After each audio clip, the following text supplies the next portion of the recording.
Bismillahirrahmanirrahim. Assalamualaikum warahmatullahi wabarakatuh.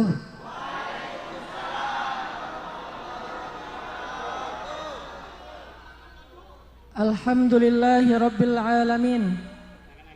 Alhamdulillahilladzi la yukhayyibu man amalah wa la yaruddu man sa'alah wa la yaslubu man syakarah wa la yaqta'u man wasalah wa la yakilu man tawakkala alaih. Ashhadu an la ilaha illallah wahdahu la syarika lah wa ashhadu anna Muhammadan abduhu wa rasuluhu la nabiyya ba'dah. Allahumma salli wa sallim wa barik ala sayyidina wa habibina wa nabiyyina wa syafi'ina wa qurratu a'yunina Muhammad sallallahu alaihi wasallam wa ala alihi wa ashabihi wa man tabi'ahu ila yaumil qiyamah. Rabbi shrah li sadri wa yassir li amri wahlul 'uqdatan min lisani yafqahu qawli. Yang kita muliakan dan kita hormati bersama para ulama, para kiai, para ustadz, guru-guru kita, para habaib, orang-orang yang menjadi lentera di antara kita. Lentera karena ilmunya, karena ketakwaannya, dan juga karena teladan baiknya. Kemudian yang kita sama-sama muliakan dan kita hormati pengurus DKM Masjid Al-Muttaqin, dan khususnya sahabat-sahabat dari teman sesurga yang alhamdulillah pada malam ini dengan sangat luar biasa memberikan sebuah kesempatan buat anak muda Pemakasan khususnya dan anak-anak muda Madura secara umumnya duduk di masjid yang mulia ini untuk sama-sama bertolabul ilmi. Dan khususnya kepada anak-anak muda yang ada di hadapan saya, para jomblo fisabilillah,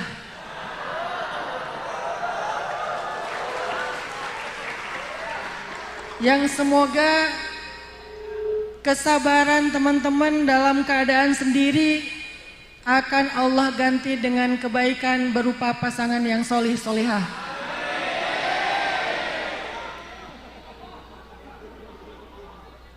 Izinkan saya pada malam ini untuk berbagi cerita. Cerita yang pertama adalah, ini bisa dikatakan sebuah mukaddimah. Jadi dulu Imam Al-Ghazali pernah mengajarkan ilmu di masjid. Seketika ketika saya menyaksikan antusiasnya anak muda Pemakasan, saya jadi teringat dengan halakoh-halakoh ilmunya para ulama, walaupun saya bukan ulama. Suatu ketika Imam Al-Ghazali sedang mengajarkan ilmu di masjid. Salah satu kitab yang cukup fenomenal dan luar biasa dari beliau adalah kitab Ihya Ulumuddin. Kata orang Arab, man lam yaqra Ihya falaysa bi Ihya. Siapa yang belum pernah baca Ihya, maka dia tidak Ihya. Ihya itu artinya hidup.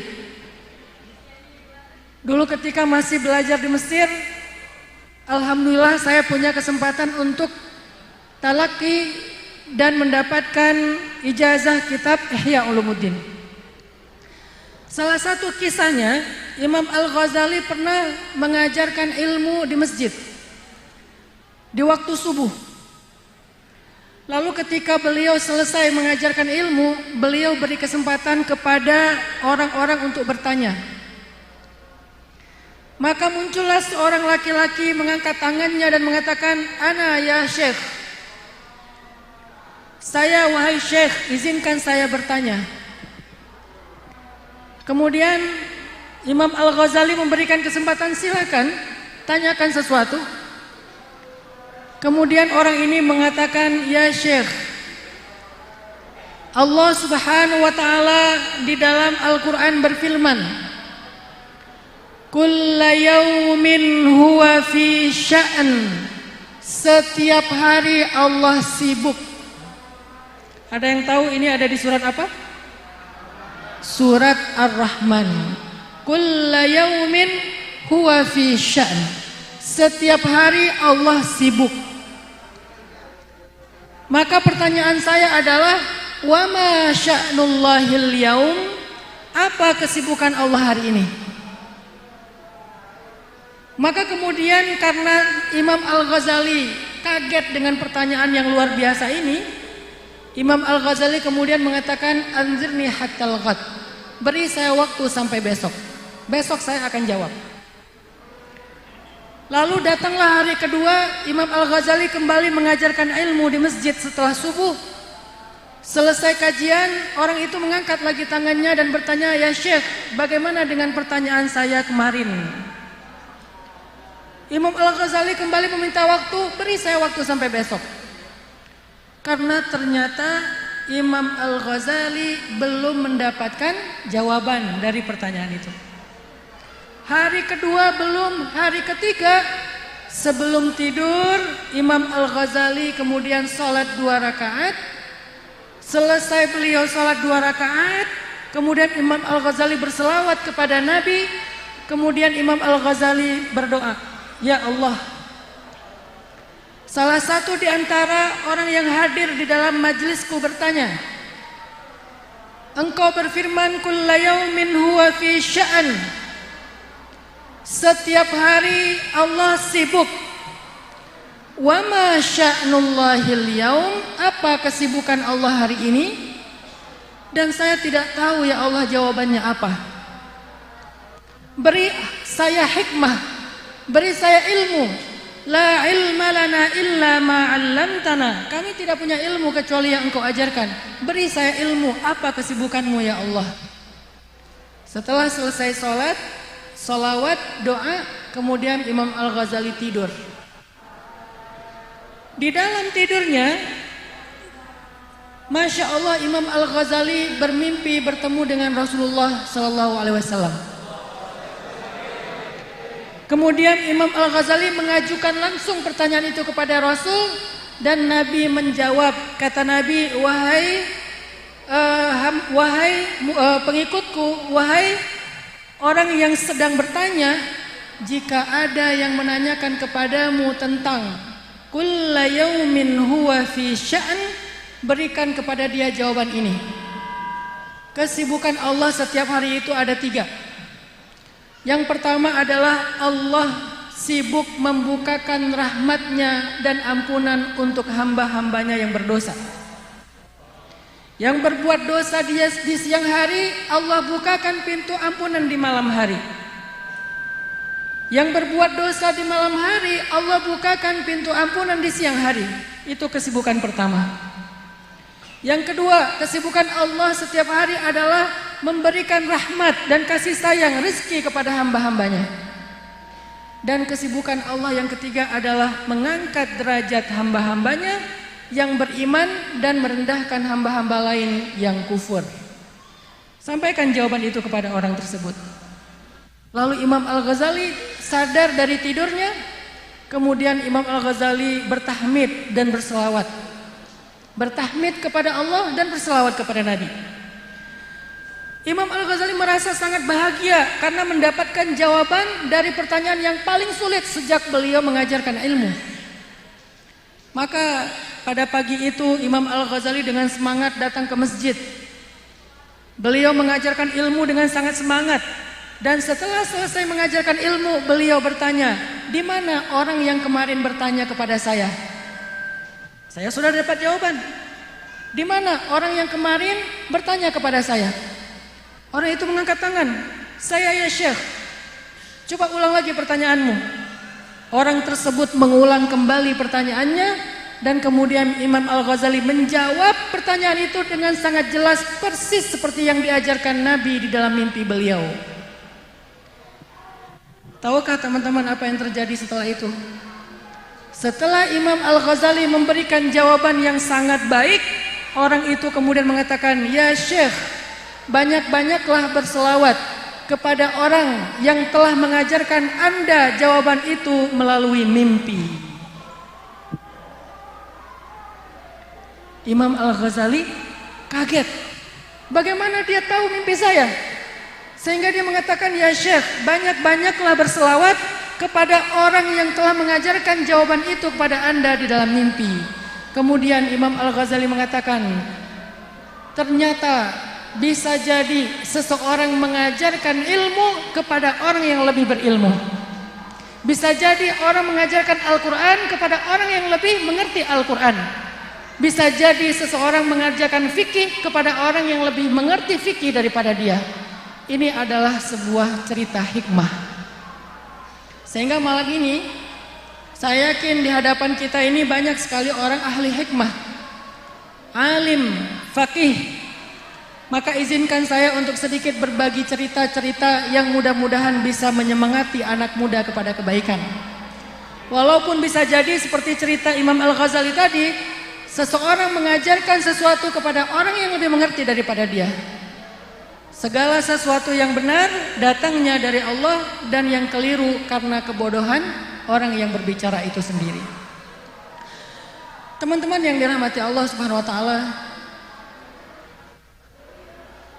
di dalam surat Ibrahim Allah Subhanahu wa taala menyampaikan kepada kita sebuah analogi.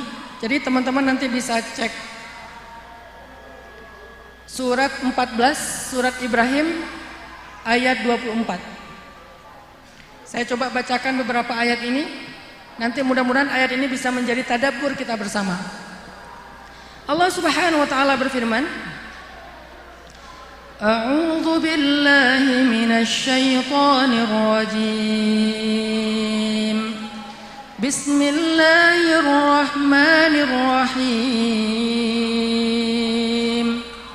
ألم تر كيف ضرب الله مثلا كلمة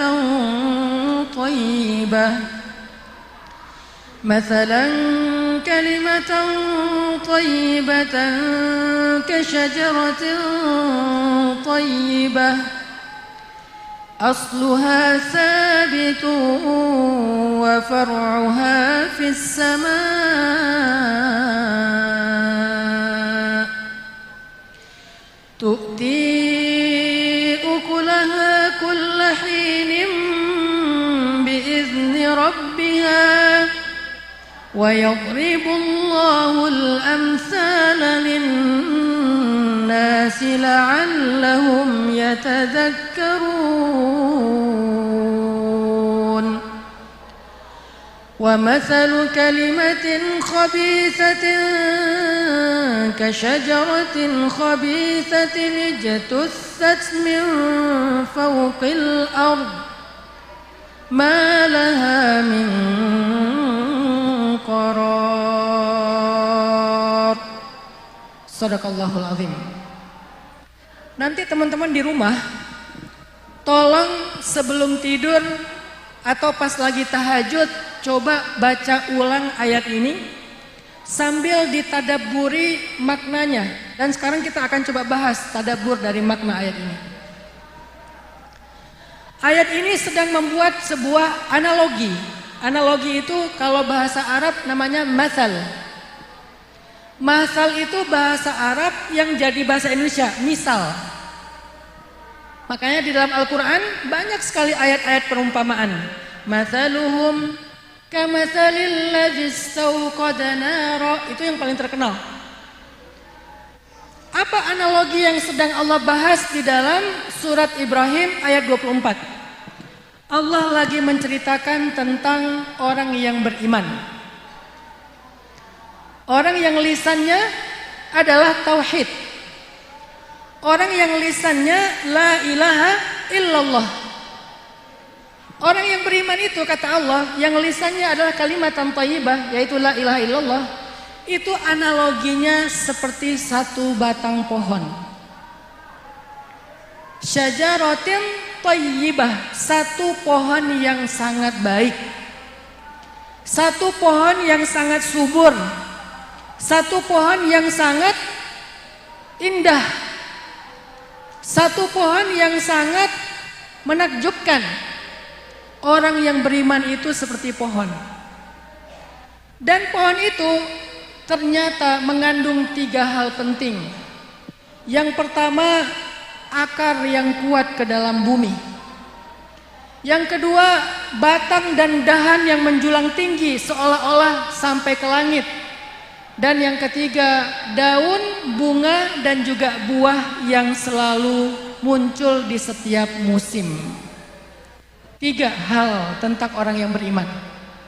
Akar, batang dan cabang, daun, bunga dan buah. 3 hal ini. Sehingga kalau kita mau meneliti diri kita, mau muhasabah diri kita, sudahkah kita menjadi seorang yang syajaratin thayyibah, menjadi mukmin yang baik seperti pohon yang baik? Coba periksa 3 hal ini pada diri kita. Akar, batang, buah. Apa maksud dari setiap unsur yang dianalogikan dengan pohon ini? Pertama adalah akar. Akar ini kata para ulama tafsir artinya iman kepada Allah Subhanahu wa taala. Beberapa waktu yang lalu saya mencoba untuk membaca buku tentang The Miracle Life of Plants.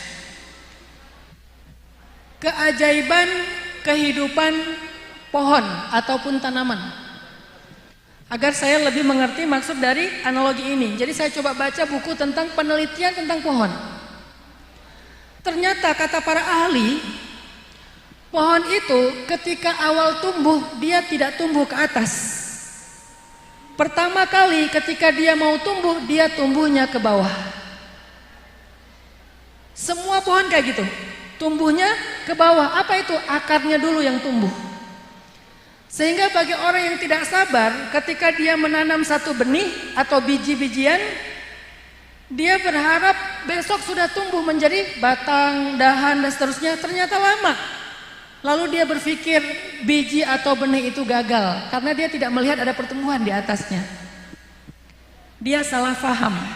Padahal setiap tanaman itu ketika dia ditanam di tanah, maka dia pertama-tama akan tumbuh ke bawah terlebih dahulu. Itulah pertumbuhan yang benar. Itulah pertumbuhan dari pohon yang baik, pohon yang sempurna. Apa maksud Allah dengan analogi akar ini kepada kita, teman-teman? Ternyata untuk menjadi seorang mukmin yang ideal, mukmin yang baik, kita harus memeriksa akar dan tumbuhnya di dalam hati.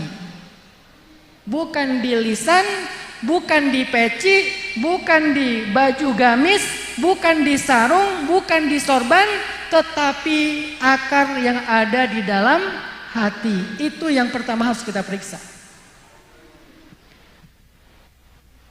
Karena yang lainnya itu adalah hasil dari akar yang baik. Akhlak kita, ilmu kita, ucapan kita, ekspresi kita, kesabaran kita, senangnya kita, marahnya kita, itu semuanya tergantung akar. Sehingga aslus syai', asalnya segala sesuatu itu adalah akar di dalam hati kita, yaitu iman. Maka tidak akan menjadi mukmin kalau kita hanya belajar wawasan Islam. Kita tidak akan menjadi mukmin kalau hanya kita berpakaian muslim. Walaupun semua itu baik, tetapi awal dari menjadi mukmin itu adalah tumbuhkan iman di dalam hati kita. Tumbuhnya di dalam dulu sebelum keluar. Tumbuhnya di dalam hati dulu sebelum kita ekspresikan secara zahir. Bukan di sini. Iman itu letaknya di hati, bukan di lisan. Karena kalau orang mengatakan iman dengan lisan, hatinya tidak selaras, Allah akan tolak imannya. Wa minan nasi man yaqulu amanna billah yaqulu amanna billahi wa bil yaumil akhir wa ma hum bimu'minin. Apa kata Allah? Ada orang yang mengatakan kami telah beriman kepada Allah dan hari akhir, tetapi Allah bilang wa ma hum bimu'minin, mereka bukan orang yang beriman. Kenapa? Ternyata jawabannya fi qulubihim marad, di dalam hati mereka ada penyakit. Penyakit apa? Raib, ragu kepada Allah Subhanahu wa taala.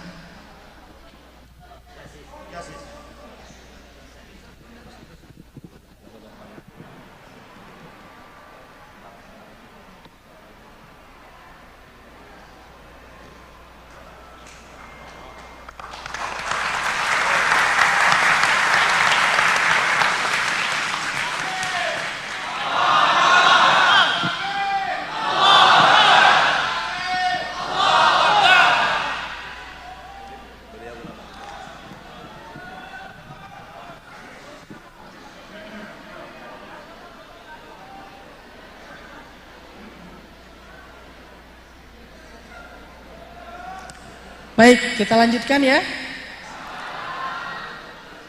Kalau kita ingin menjadi seorang mukmin yang ideal, maka unsur pertama yang harus kita periksa adalah bagaimana hati kita hari ini. Apakah di dalam hati kita ada Allah? Maksudnya gimana Ustadz? Kalau kita mengalami sebuah pengalaman hidup, siapa yang pertama kita ingat? Kita tidak bisa menjawab itu dengan lisan. Jawabannya istafti qalbak, tanya ke dalam hati kita masing-masing. Apa yang pertama kali kita ingat? Apa yang pertama kali kita pegang? Apa yang pertama kali kita andalkan ketika kita sedang mengalami sebuah peristiwa dalam hidup? Ada sebuah cerita. Ini pentingnya selalu melibatkan Allah dalam perasaan, dalam pikiran, dalam yakin. Jadi di Mesir ada seorang syekh bercerita gini. Ini ketika saya masih kuliah di sana, saya dengar ceramahnya. Beliau cerita gini, saya pernah mengajarkan sebuah ilmu tentang tauhid di masjid. Saya mengajarkan untuk selalu mengingat Allah. Saya mengajarkan untuk selalu mengandalkan Allah. Tiba-tiba suatu hari ketika saya sedang di terminal, beliau mau keluar kota naik bus. Di terminal beliau ketemu dengan seorang laki-laki yang mengenali beliau. Laki-laki ini kemudian bertanya, "Ya Syekh, apakah Anda yang mengajarkan ilmu di masjid fulan?" Kata Syekh itu, "Oh ya, benar saya." "Ya Syekh, terima kasih. Anda telah memberikan saya sebuah pencerahan." "Apa yang kamu alami?" tanya Syekh ini. Orang tersebut menceritakan, "Ya Syekh, sudah beberapa lama ini, berbulan-bulan ini, saya sedang mengalami masalah. Saya merasa dikhianati oleh teman dekat saya. Saya merasa disakiti oleh orang yang saya percaya. Saya memberikan dia uang untuk kerjasama, tetapi dia tidak pernah mengembalikan uang saya dan tidak ada cerita ataupun laporan tentang kerjasama itu. Dia susah dihubungi, nomor handphonenya ganti, saya cari nggak ketemu. Pokoknya dia seperti raib di telan bumi. Dan uangnya lumayan besar menurut saya. Sehingga setiap hari saya memikirkan dia, ya Syekh. Di mana dia sekarang? Kenapa dia tega? Kapan dia akan datang? Kok dia bisa mengkhianati saya? Kapan dia dapat hidayah? Kapan dia berubah? Saya setiap hari memikirkan dia, berharap ada keajaiban. Tapi suatu hari saya mendengarkan ceramah dan majelis ilmu Anda yang menyampaikan agar kita lebih sering memikirkan Allah daripada makhluk. Saya sadar. Lalu saya melihat ke langit sambil beristighfar, ya Allah maafkan saya. Saya melupakanmu. Ketika saya ada masalah, saya hanya memikirkan orang yang membuat saya merasa tersiksa, yang merasa dikhianati. Saya terus memikirkan dia dan melupakan Engkau, ya Allah. Mulai sekarang, saya akan memperbaiki, ya Allah. Saya akan hanya memikirkan-Mu. Allah, Allah, Allah, Allah, Allah setiap hari. Allah Rahman, Allah Rahim, Allah Rauf, Allah Karim, Allah. Setiap hari dia mikirin Allah. Dia tidak lagi memikirkan orang itu. Karena dia percaya segala kebaikan dan jalan keluar adanya di tangan Allah, bukan di tangan makhluk. Maka setelah beberapa hari seperti itu, tiba-tiba handphonenya berdering.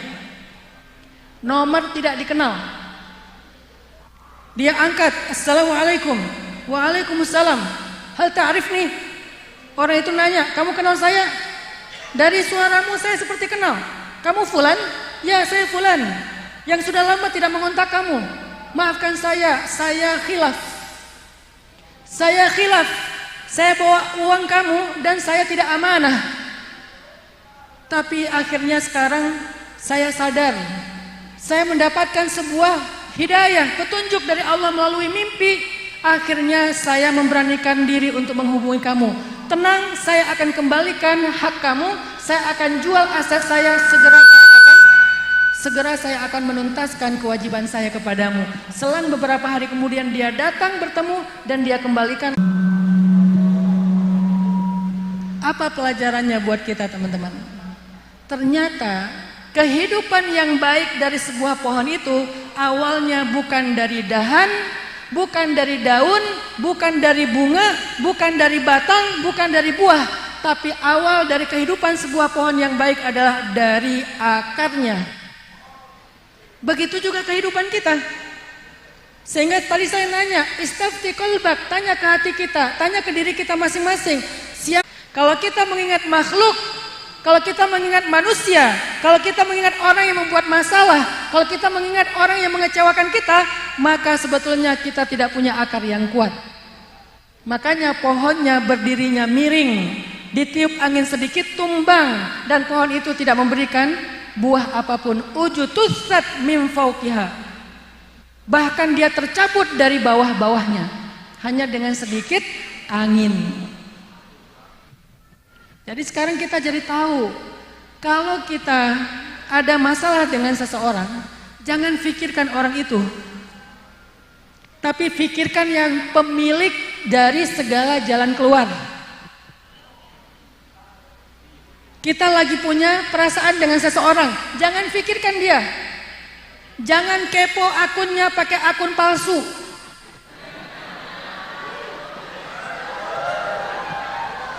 Jangan caper sama dia, jadi selalu nge-like postingan dia yang pertama. Jangan komen di akun dia untuk caper-caperan. Terus gimana caranya? Kalau kita punya masalah dengan seseorang, masalah perasaan, masalah perdagangan, muamalah, apapun, jangan pikirkan dia terlebih dahulu. Pikirkanlah Rabbnya. Sehingga jangan pernah kita caper kepada makhluk, caperlah kepada Allah. Caper kepada makhluk gimana? TikTokan. Sebelum posting pakai skincare. Udah gitu pakai foundation. Pakai lipstick matte. Udah sampai tebal make upnya pakai filter. Tiba-tiba jadi cewek Korea. Wah, luar biasa, glowing. Itu namanya caper kepada makhluk. Apakah cara seperti itu akan berhasil?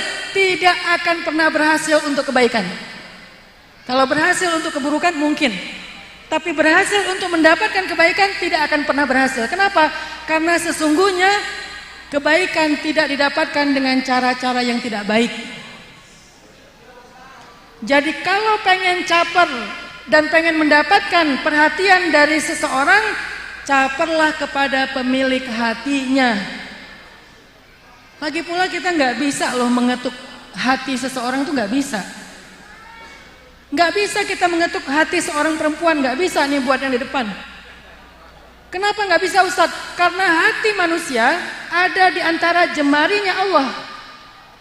Hati manusia ada di dalam genggaman Allah. Allah yang membolak-balikannya. Sehingga kalau kita cerdas, kalau kita beriman, kalau kita belajar tauhid, maka kita tahu harus kemana kita mengetuk supaya mendapatkan hati itu. Jangan pernah mengetuk hati seorang perempuan langsung ke orangnya, tapi ketuklah pintu hatinya dengan mengetuk pintu langit. Sekarang pertanyaannya, gimana cara kita mengetuk pintu langit? Gimana cara kita mengetuk rahmat Allah? Caperlah kepada Allah, atraktiflah di hadapan Allah. Gimana atraktifnya? Berdiri, ruku, sujud, berdiri, ruku, sujud. Itulah caper kita kepada Allah Subhanahu wa taala. Tasbih, zikir, perbanyak, ribuan. Kemana-mana bawa ini. Anak muda harus punya outfit baru nih. Kalian punya jam tangan, punya cincin, punya segala macam. Mana tasbih? Milikilah 2 model alat zikir. Ini alat namanya ya. Yang pertama tasbih, yang kedua ceker. Kenapa Ustadz? Beda. Kalau tasbih memudahkan kita berzikir dengan zikir yang tidak terlalu banyak. 70, 100 bisa pakai tasbih. Tapi kalau zikirnya udah ribuan, agak susah. Seringnya kita kegeeran. Tadi udah putaran keberapa ya? Kayaknya udah ke-7 deh, 700, padahal baru 2. Karena tidak terbiasa. Kalau ceker, cekrek, wah 10.000, padahal cekernya rusak. Artinya, caperlah kepada Allah dengan membasahi lisan dengan nama Allah. Jangan pernah biarkan lisan kita ini basah kecuali di dalamnya ada kalimat Allah. La ilaha illallah, subhanallah, alhamdulillah, Allahu akbar, la haula wala quwata illa billah. Caper ribuan kali setiap hari. Itulah cara mengetuk hati seorang perempuan. Kalau bahasa anak muda, cara ngecengin cewek yang syariah. Jangan ngecengin cewek caper di jalan. Jangan ngecengin cewek caper dengan tiba-tiba atraktif. Jangan ngecengin cewek caper di sosmed. Jangan ngecengin cewek pura-pura ada WA nyasar.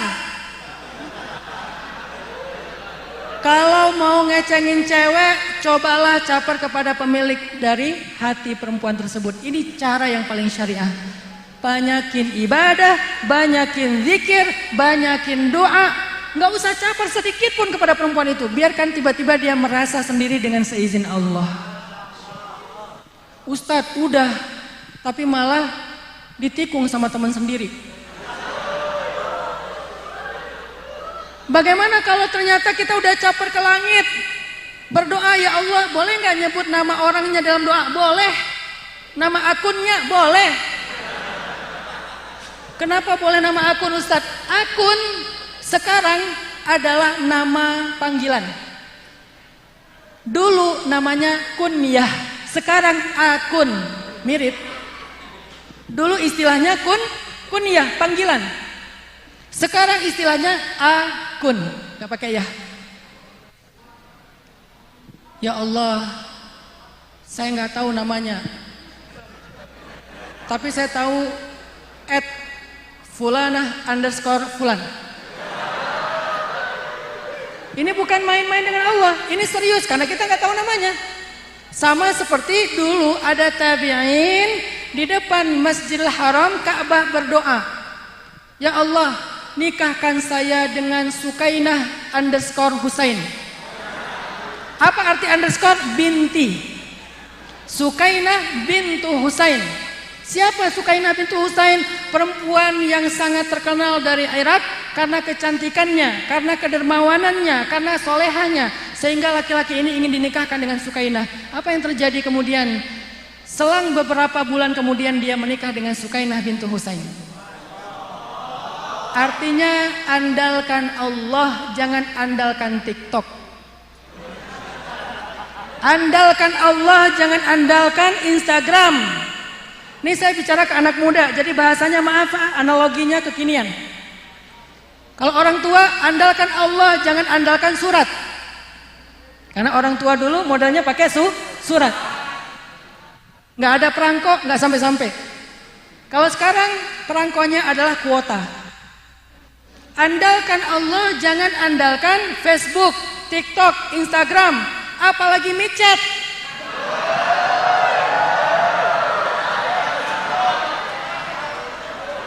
Tidak akan pernah berhasil, yakin. Bahkan kalau kita terjebak, kita akan mewarisi dosa bukan hanya kepada diri kita tetapi juga kepada keturunan kita. Nauzubillah min dzalik. Jadi unsur pertama itu adalah yakin kepada Allah, andalkan Allah. Bukan mengandalkan yang lain. Apapun masalah kita, masalah jodoh, masalah karir, ketika kita lagi nyusun skripsi, tiba-tiba diuji dengan dosen yang killer, pembimbing yang galak, judul kita ditolak terus, maka jangan pernah mikirin pembimbing itu, jangan mikirin dosen itu. Kapan bapak itu sakit supaya diganti dengan dosen lain? Jangan mikirin orangnya, tapi pikirkanlah zat yang akan memudahkan urusan kita. Alladzina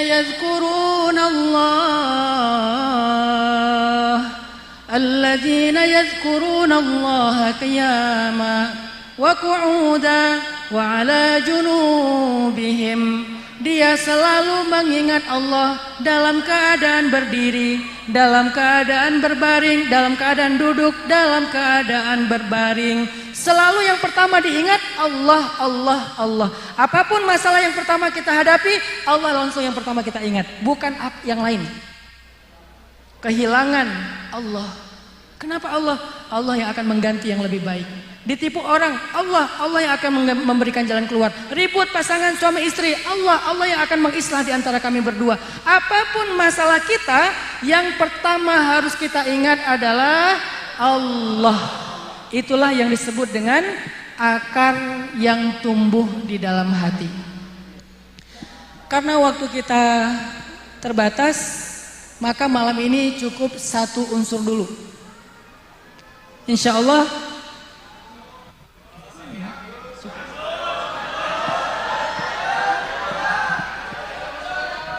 Sallallahu alaihi wasallam. Insya Allah saya mohon maaf karena ada keterbatasan. Insya Allah pada kesempatan yang lain kita akan belajar bareng-bareng lagi. Amin. Malam ini satu saja, mudah-mudahan oleh-oleh hadiah yang bisa teman-teman bawa pulang. Ingatlah Allah sebelum yang lainnya. Ingatlah Allah sebelum yang lainnya. Siapa yang mengingat Allah, Allah mengingatnya dan Allah akan menyelesaikan masalahnya. Amin ya rabbal alamin. Billahi taufiq wal hidayah. Wassalamualaikum warahmatullahi wabarakatuh. Waalaikumsalam warahmatullahi wabarakatuh. Kita akan tutup acara pada malam ini dengan doa dan juga muhasabah. Terima kasih buat teman semuanya. Kita menundukkan hati jiwa kita untuk berdoa kepada Allah Subhanahu wa taala yang akan langsung dipimpin oleh guru kami Ustadz Hanantak. Kami persilahkan.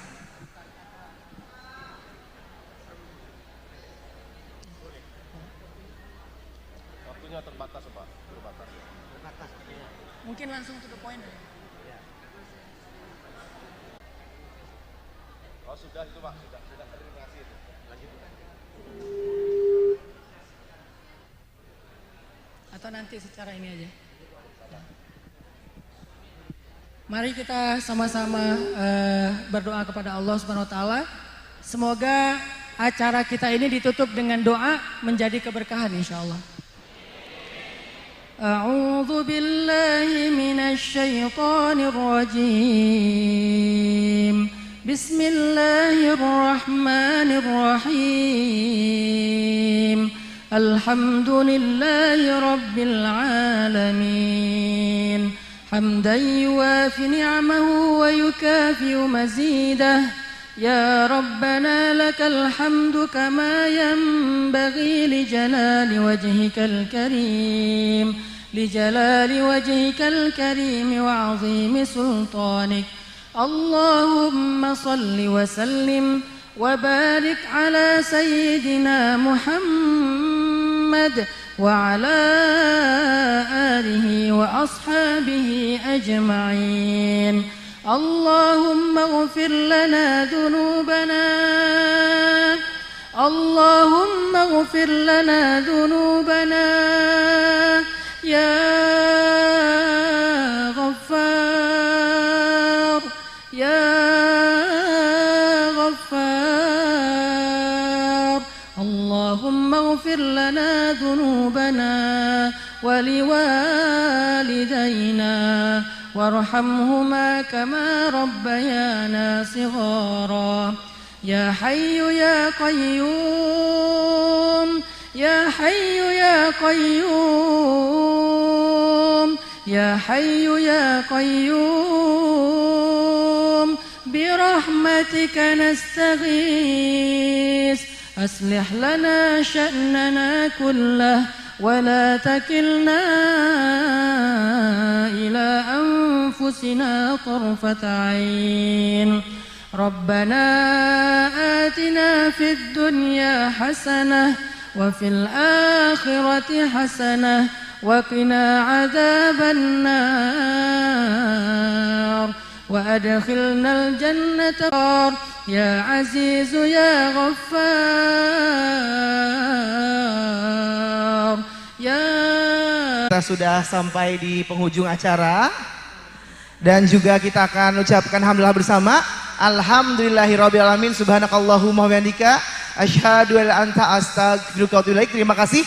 Jazakallahu khair barakallahu kepada gurunda kami Ustaz Taki dan juga buat teman-teman yang mau memberikan infak terbaiknya silahkan ya.